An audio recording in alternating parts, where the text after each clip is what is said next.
We haven't been told still what the surgery was exactly for, but she was in hospital for 13 days, so quite a recovery process. It was just on her abdomen as far as we know. This statement from the palace: the Princess of Wales has returned home to Windsor to continue her recovery from surgery. She's making good progress. So some positive news there. The Windsor home is the one nearest the kids' school, so that's why they're based there this time of year. They wanted to thank the hospital. They wanted to thank all the well-wishers from around the world.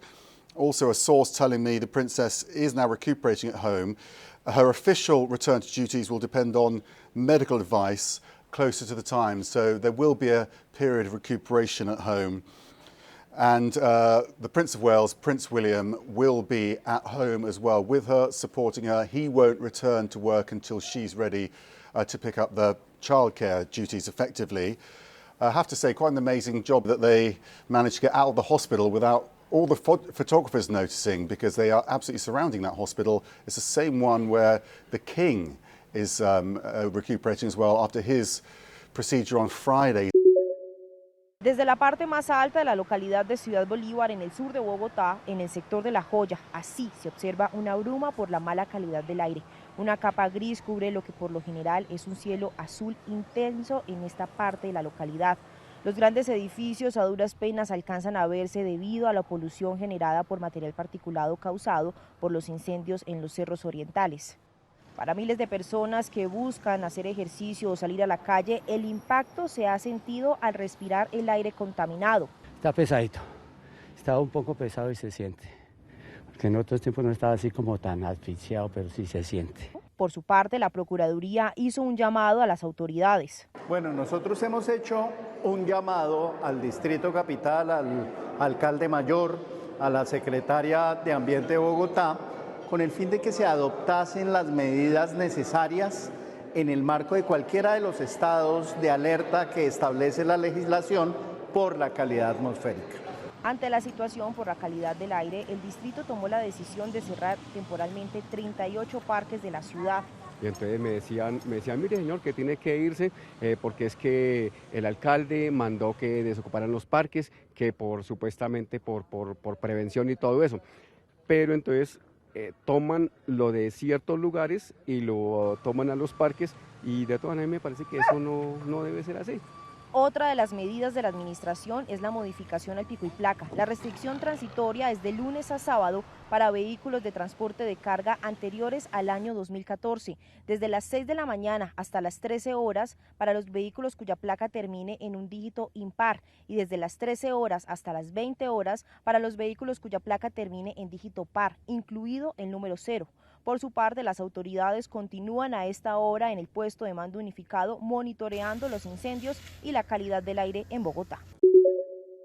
Continúa el paro indefinido en el distrito de Machu Picchu, que ya lleva en su tercer día consecutivo. Esto a raíz de la tercerización de la venta de boletos hacia el destino turístico, hacia la maravilla del mundo, por parte de una empresa privada denominada Joinus, que según algunas personas indican de que habría sido impuesta por parte del Ministerio de Cultura peruano.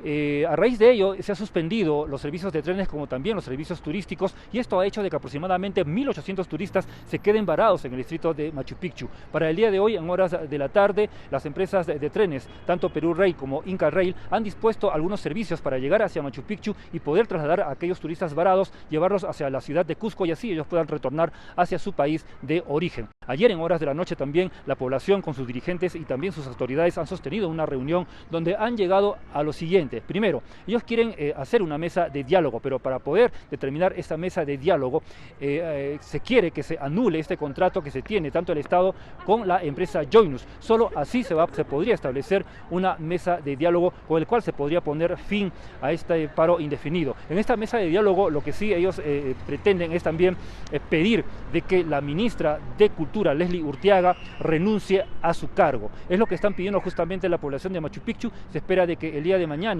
se tenga alguna respuesta con respecto a este pedido por parte de la población. El alcalde Elvis Latorre, alcalde de Machu Picchu, ha llevado esta propuesta, él está gestionando esta reunión, y vamos a ver qué es lo que va a suceder mañana. Por lo pronto, esta paralización continúa. sí, dentro de estos 2 días o estos tercer día ya ha habido algunos enfrentamientos con la policía, felizmente sin algún herido o víctima que lamentar. Vamos a ver cuál será la respuesta por parte del Ejecutivo para poder dar solución a este tema. El Tribunal Supremo de Venezuela ratificó la inhabilitación por 15 años contra la candidata opositora María Corina Machado, lo que le impide participar en elecciones presidenciales de este año. El tribunal alegó que Machado está inmersa en una supuesta trama de corrupción que permitió la congelación de activos de Venezuela en el extranjero. Machado fue escogida como candidata a la presidencia en las primarias llevadas a cabo el pasado 22 de octubre de 2023, en las que se impuso con 92% de los votos. La abanderada opositora escribió recientemente en redes sociales que con esta medida el gobierno decidió acabar con el acuerdo de Barbados, suscrito a finales del año pasado entre el oficialismo y en la oposición, en el que se comprometían a trabajar por unas elecciones competitivas. Machado dijo que, como ha sido su lema de campaña, a pesar de esta acción llegará hasta el final. La medida de inhabilitación para ejercer cargos públicos también le fue ratificada al ex candidato a la presidencia Enrique Capriles. En las últimas semanas el oficialismo ha arremetido contra sus disidentes al acusarlos de 5 conspiraciones para asesinar al actual presidente Nicolás Maduro, quien podría ser candidato por tercera vez en las elecciones que aún no tienen fecha.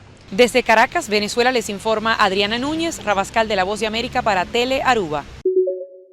El presidente Joe Biden señaló el domingo que Estados Unidos responderá después de que 3 soldados estadounidenses murieron y decenas más resultaron heridos en un ataque perpetrado con un avión no tripulado en el noreste de Jordania, cerca de la frontera con Siria. Biden culpó a las milicias respaldadas por Irán de las primeras muertes estadounidenses después de meses de ataques de dichos grupos contra las fuerzas de Estados Unidos en todo el Medio Oriente desde el inicio de la guerra entre Israel y Hamás. El presidente estadounidense, que viajaba por Carolina del Sur el fin de semana, pidió un momento de silencio durante una aparición en una iglesia bautista. Las opciones de respuesta que tendría Biden podrían variar desde atacar a las fuerzas iraníes fuera e incluso dentro de Irán o optar por un ataque de represalia más cauteloso únicamente contra los militantes responsables respaldados por Irán, pues así lo dicen los expertos.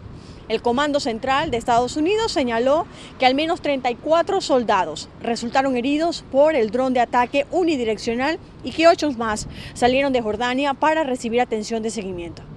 El presidente describió a los 8 como en condición estable.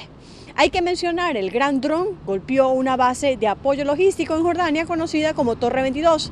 Está a lo largo de la frontera con Siria y es utilizada en gran medida por tropas involucradas en la misión de asesoramiento y asistencia a las fuerzas jordanas. Desde Washington les informó Sofía Pisani de La Voz de América para Tele Aruba.